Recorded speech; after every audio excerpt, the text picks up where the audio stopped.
Hi guys, it's Naomi. I apologize in advance for the noise. If you hear noise in the background, it's usually quiet where I am.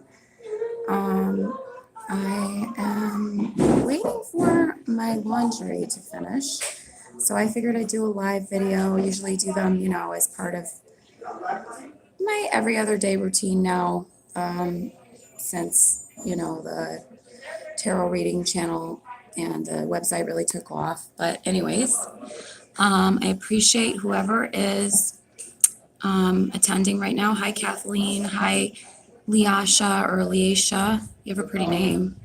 Nelia. Hi. Some familiar faces. Nice to see you all. Hi, Metchek. I don't know how to say your names. Hi, Orbison.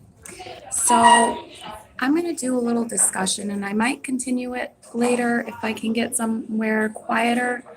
And it's inspired off of this card that I pulled out of my Wisdom of the Secret of Night deck. The name of the card is called Cycles, and it was making me think about different cycles people go through, both in real life and also as allegorical characters in shows like Game of Thrones.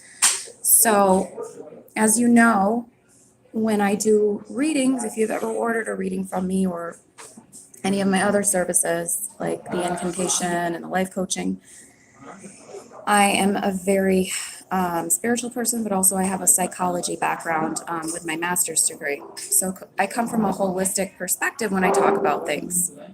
I also come from a spiritual perspective. When I think of cycles, I think of the concept of not only karma, but cycles we go through to obtain meaning in our lives, to obtain a theme in our lives, to move from one theme to the next, to build ourselves as a person to who we are today. So the first person that we'll discuss briefly, I might do separate recorded videos on all of these people, by the way, but I just wanted to test out this topic with you guys. And intuitively it came to my mind, so I have to record what I'm thinking now, because if I don't, I'll forget it. Intuition is very quick. It passes in and out. So again, thank you for your support. I love you guys. And if you want to make donations, there's donation and payment buttons on the website, naomitarot.com. In addition to that, you can do it through here as well. And I appreciate you just coming and joining me. Thank you very much. So the first person I'm going to talk about is Wendy. So as you guys know, she's going through it's getting to be a nasty divorce. My take on this is, yes, it is partially her karma, what she's put out into the universe so long with, talking crap about celebrities and sometimes kind of a nasty way. It's a little bit of karma, and it's also we just have to go through cycles to learn our lessons sometimes. That goes along with this theme of cycles. And it could be also that, she's the empath or the more highly sensitive person that linked up with the person with the alleged, or in my suspicion, I'm not saying it's fact, narcissistic tendencies, her husband, Kevin Hunter.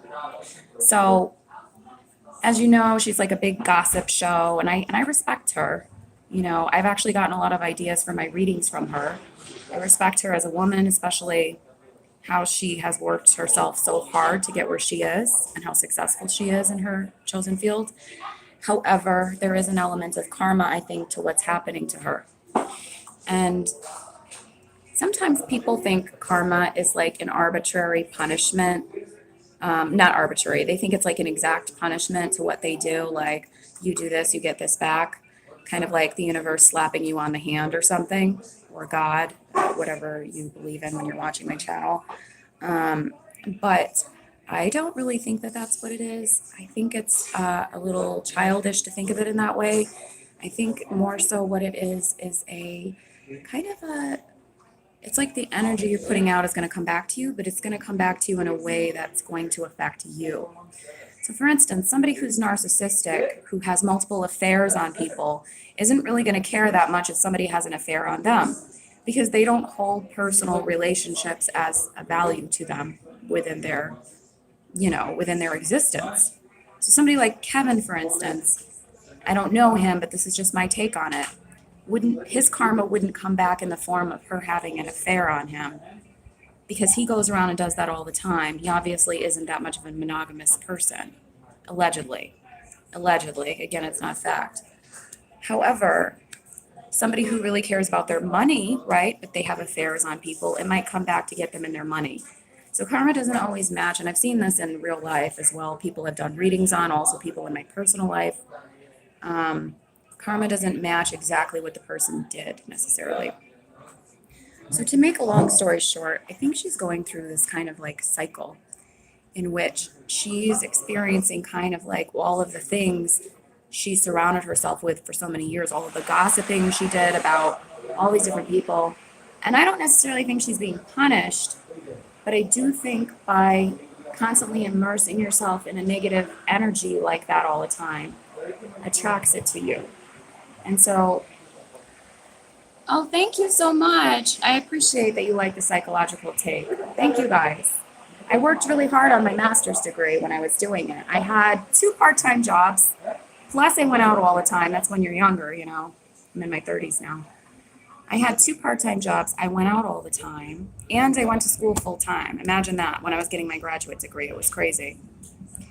Anyways, I do have to mention though, I do offer my psychological opinion on things, and even though I have a master's degree, I do have to say, because this is a tarot and life coaching channel, I am only providing information as a tarot reader, spiritualist, and life coach. I am not providing information as a therapist. I have to say that as per the lawyer.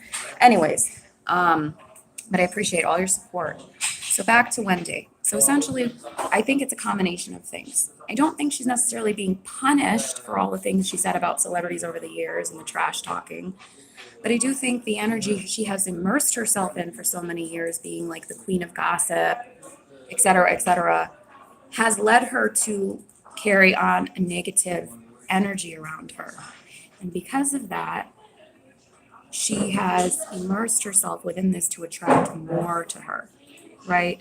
To attract that very thing within her life. But also, I think it was a cycle that she was not meant to go through. Like, this is such a great thing happening to her, and I do have empathy for her. I would never, like I said, wish, oh yeah, ha ha, look what's happening to her. We should never do that to anybody, regardless if you think they brought it on themselves or not, because all that's going to do, number one, it just makes you into a nasty person, and number two, it's going to attract that back to you. So when you revel in other people's negativity and downfalls and you laugh at that, all you're doing is asking for that same energy to bounce back on you. That's a law of the universe. It's pretty cause and effect. It's pretty self-explanatory that would happen. And eventually it does catch up to people, whether it happens when they're 80 years old or 30 years old. And sometimes I've noticed people who have racked up some really terrible karma, and I'm not talking about Wendy here, I'm just talking in general. People who have racked up awful karma, where they go around, having affairs and doing all this kind of stuff and double crossing people and lying and stealing and cheating. Those people, the karma usually waits a while, I've noticed this, to catch up to them. So everybody eventually gets, they're just serving of it. So we don't have to worry so much when people have wronged us, because eventually it's taken care of. Again, it's my opinion, it's not fact. I think even her choosing him as a partner in this marriage, I don't think that it's her fault. Like I said, I don't think that there's anything inherently bad with her, and I admire her, as I said, especially as a businesswoman. However, I think that there's some kind of karmic connection between the two of them. And I think that was meant to bring about this cycle that she's currently in, which is a life learning lesson that she's going to eventually, of course, she is moving beyond it. She's in the process of it now, for her soul to evolve during this lifetime. That's the bigger picture of all of this. So the smaller details are, yeah, she's getting some kind of karma back because of all the shit talking she did with celebrities. But the bigger picture is she entered into this union in the first place to learn a greater life lesson as a whole, is how I feel intuitively about this. Now, moving on to Meghan and Harry. They're another example of a karmic type of bond in a different way. And I'm not going to trash talk them, so that's what people come here for. When people watch this channel, this video later, you might want to, I'm not going to say the names of them, but go to other channels that like to focus on negativity. The reason why I think they're a karmic relationship, and karmic isn't always terrible, it just means it's kind of different than a soulmate, and it's different than people who have an easy relationship, I think that they're in a karmic relationship because of all the media backlash against her. And I really do think some of it is probably justifiable, but the majority of it I think is very unfair to her. It's very unkind. But I do think there's an element of karma and past karmic bonds they might have had in past lives, karma that they racked up in this current life with previous partners that they were with, which is why they're experiencing the energy they are now in the backlash. Do I think all of this backlash is right? Is it kind? Is it fair? Is it right to be dragging somebody through the mud the way particularly Megan's being dragged through the mud? No, I don't think she deserves it. She's a human being. She doesn't deserve to be trash talked the way she is. But I do think, as I said, the laws of the universe don't care how nice or how mean you are. If you've put out some energy in the past, it comes back. So what I think is happening is a lot of the people who were, if it is true, were allegedly ghosted. Previous relationships, we don't know what happened in them because we weren't in them. Maybe something that happened in the relationships, that how the person left these relationships, how she left the relationships, how she ended them, how she treated exes, maybe is coming back to her with some of this backlash. And then conversely also with Harry too. He's experiencing backlash in his life as well. People forget to mention him. I see people all day long dragging her through the mud, but where is he in this equation? Is he an innocent victim? No, I don't think he is. He wasn't always allegedly the nicest to his exes, right? It was alleged that he had had affairs on multiple exes. So even though they don't necessarily have an affair going on between them right now, they're receiving their karma back in a different way. And I do want to mention, I'm not being negligent nor ignoring the fact that some of the comments about her are racial and they are against the way she looks. I do agree with that. There are some people who are very nasty and hateful and they say things just because of the way she looks. But I think there also are a number of people in the backlash that it's not because of that. So there are some it's because of that, some it's not. And I don't think it's right either way if it becomes nasty and laughing at her and saying these terrible things should happen to her that I've read about online. I don't agree with that. That's just terrible, dark, negative energy. If people want to consume themselves with that, they shouldn't be surprised when they start getting karma back. Because I don't think karma discriminates against whether you actually do something or whether you actually wish something upon somebody. So just a warning for those people who are sitting there laughing at her, wishing her to flounder. That same energy can only bounce back once you put that out there too much. Just a little tidbit of something I know. But anyways, all of these people, what they have in common are cycles. They're going through cycles and they've attracted the current cycles they're in for whatever reason from their past energy that they put out. So as I said, I think Harry also is experiencing a cycle of his own where everything is coming full circle back to him because of maybe the ways he's behaved in the past, because of maybe the ways he's treated exes. Now he's getting all this bad press with his relationship currently. Again, it's all alleged, it's not fact. I'm not claiming it to be fact, but these are my intuitive feelings. Now moving on to my favorite part of this, which is more a lighter, brighter, more optimistic way to end this, because I can't stand here forever. I'm waiting for my laundry, as I said. And I'll probably come back live, or I'm going to do some recorded videos more in depth about this tonight while I do my paid readings tonight. Because as you guys know, if you are waiting for a paid reading, I just want to mention, if you're watching this, Rachel, I will have your reading tonight, like I promised. If you're watching this, Dan, I will have your paid reading tonight. If you're watching this, I haven't seen everybody on the comment section, but I just want to make sure when you do watch this, you will have your reading tonight. I have a schedule where I try to do, live videos during the day, or recorded videos during the day, and then the paid readings at night, because the energy is better at night to be doing readings. Life coaching sessions I can do during the day though. And then also my per diem job that I do for a company. So anyways, let me get back to the point. I digressed a little bit. Cycles. So I don't know if anybody who's watching is a fan of Game of Thrones or has watched it or understands the different complexity of the characters in the show. But I think a good example of somebody who has gone through cycles to be who they are today, not any fault of their own necessarily of how they were mistreated on the show and in the book, and how badly they were treated and badly, gone through instances of abuse and all this other crazy stuff through the show and through the book Game of Thrones. But Sansa is a good example of somebody who's gone through cycles and who I feel intuitively is going to have the ultimate cycle at the end of the series. So my feeling is that if she doesn't become the winner at the end, she's definitely going to have a very, very strong position at the end. And she's definitely not going to be one of the ones who passes away. And the reason why I say this is not a spoiler because it's my intuition. It's not anything I read. It's just my feeling, and it's been my feeling since I watched the show around season 5. Um, and I feel that she's going to end up, like I said, most likely being the one at the end who either jointly somehow has power over the throne or is very directly associated with it at the end. Because we saw her go through so many cycles. Again, that's the theme of what I'm talking about. So in the story, she started out as like a very spoiled, very girly. There's nothing wrong with that. I want to make a note that I think it's kind of funny how in this society we kind of like cheer for the areas and we put down the Sansas. But I think that's kind of saying something about where we've come nowadays, where it's not good to be behavior-wise classically feminine and the tomboy is cheered for. Because there was like a Sansa hate following in the beginning of the series, like, oh, I hate Sansa. Why does she act like this? Well, she's acting very classically, typically feminine for what the time period was inspired by, but also just as if we were to still live like that now.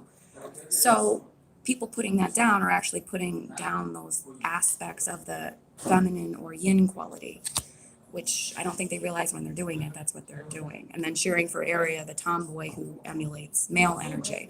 There's nothing wrong with either one of these girls, but one is more masculine energy, the other one's more feminine energy. And so I feel like it's important for us to embrace both of them, as I always say on this channel and on my website. The divine masculine with the divine feminine, embracing both is what we need to do. So Sansa was always kind of put down in the beginning. A lot of fans didn't like her. They said she was whiny and annoying. She was, she was a little spoiled, not really a princess, but kind of like the way she was treated, a princess in waiting, because she was supposed to marry Joffrey, who was basically like an outright sociopath. They did all of these mental torture things on her. Cersei, who is that, she's the short-haired blonde now. If you guys don't watch the show, she used to have long hair. She's short-haired blonde now, and she's like the evil, malignant narcissist of the show. I think she's a straight-up like malignant narcissist. That's a good example of what a malignant narcissist is Cersei.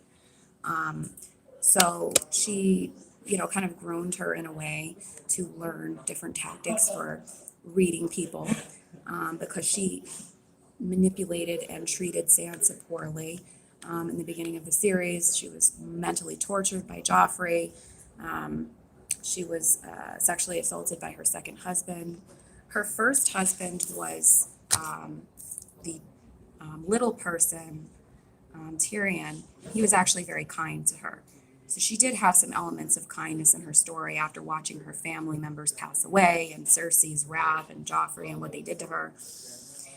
Her theme through the whole series, if you know the series, if you don't, you might want to just read about Sansa from Game of Thrones. If you don't actually want to watch the show, I recommend watching it. It does have overly gratuitous nudity that I think is completely unnecessary in a lot of scenes. It panders to the male audience. But I don't think that it's a terrible show, though, to throw out. Like, don't throw out the baby with the bathwater. Still watch the show. It's still a valuable show. So anyways, she went through all these cycles, right? So this card is showing the cycles of the moon and the cycles that the moon goes through, because this card also represents intuitive knowledge and ability to come full circle in our final cycle, which is the full moon, right? In this card, how it depicts it. So she went through all these cycles that shaped her into what she is now. And after, particularly, she had the experience with the second sociopath. So first she was betrothed to the young sociopath who ended up dying at his wedding feast. Then she was betrothed to the second sociopath, which ended up actually marrying her and consummating the marriage through sexual assault. She ended up having all of these essentially traumatic incidences happen, which she used them, though, to essentially learn how to read people, learn how to communicate with people, and learn how to lead people. So she took the negative cycles that she went through and shaped them into a positive present of how she operates now as a woman. A lot of times stories do this, whether they're written by a man or a woman, it has nothing to do with who writes it, what the person looked like who writes it.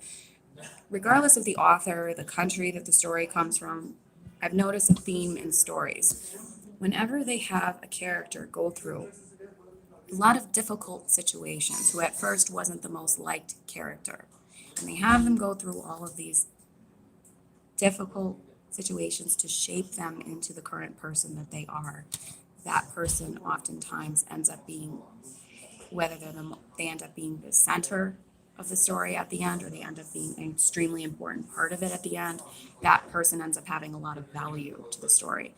Usually characters who only go through one trauma, or they have like a, here and there, maybe some hard stuff, but not all, that person, a lot of times they either tragically die, I've noticed this pattern, or they have like a part, but maybe not as a major part as you expect from the beginning, if they blow somebody up really majorly in the beginning that everybody loves, right?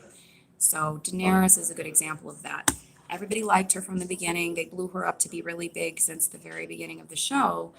But as the show progresses, we see more and more. She's not as nice as she claims to be. She's not as nice as she's always shown herself to be. If you look deeper, right, beneath it all, if you look at her cycles and you compare them to Sansa's cycles, Sansa used her trauma, I think, a lot more humbly than Daenerys does.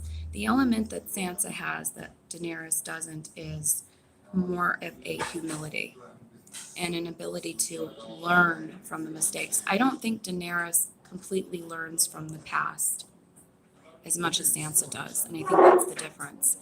And so, coming full circle, what I'm trying to tell you is these cycles are valuable, and they're valuable to make you who you are, but they're especially valuable if you can learn to transmute the energy from them into something positive and valuable on how you're going to live your life. And I think Sansa has mastered that, and that's something people love to see in a story. They love to see that, and they love to see that person stand at the end. So this is why I feel the way I do about it. I could be wrong. I could be wrong. And no, I don't just like her because she's another redhead. That's not why. But no, I really actually in the beginning of the series thought she was annoying. And then like after a few episodes, I was like, you know what? She's only supposed to be like, what, 12 years old in the beginning of the series? Give her a break. Like people forget how old she was supposed to be. So yeah, I think that there's something with that character. And certainly she's a good example allegorically in fiction, how people go through cycles, how cycles change people. And in her case, I don't think it was karma. No child deserves half that stuff she went through. But I think sometimes, conversely with karma, what I was explaining earlier for Harry, Meghan, and Wendy, sometimes it's not always karma. Sometimes it's just, unfortunately, shit happens. People go through things. They don't have control over it. And then what meaning do they take out of it? What little things out of these instances do they take out of it to live their life, to move on from those things? That's what's important. So I guess that would be like the last thing I would leave you with. And yeah, it would be an interesting twist if that were to happen in the end. I definitely know she's not going to die, and Arya's not going to die for sure because I know that the author said that that was his wife's favorite character. So we all know that the both of them are not going to die. But I think that she's going to have a very important role at the end, if not be dually somehow having control over that throne. So yeah, that's all I wanted to share with you was about cycles and the theme of cycles, karma, not karma, regardless of the reason why cycles are important. And that's pretty much it. And I'm just going to go to the channel now on my other phone just to see your comments so I can respond a little bit to them. Again, if you hear background noise, sorry about that. It's not usually that much noise in the background here. That's why I came here, but unfortunately today there is, so sorry about that.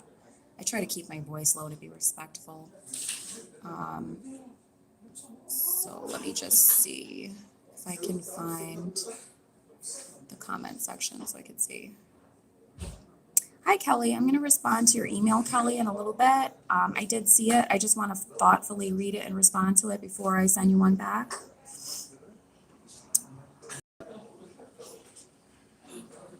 The White Queen. Yeah, I'm going to watch that show because I heard that was good too.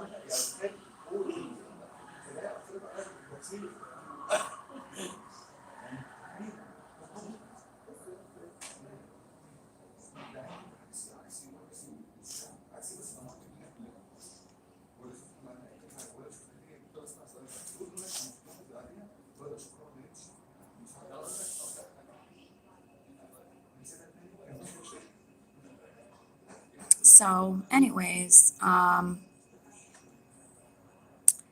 just looking at the comments some more.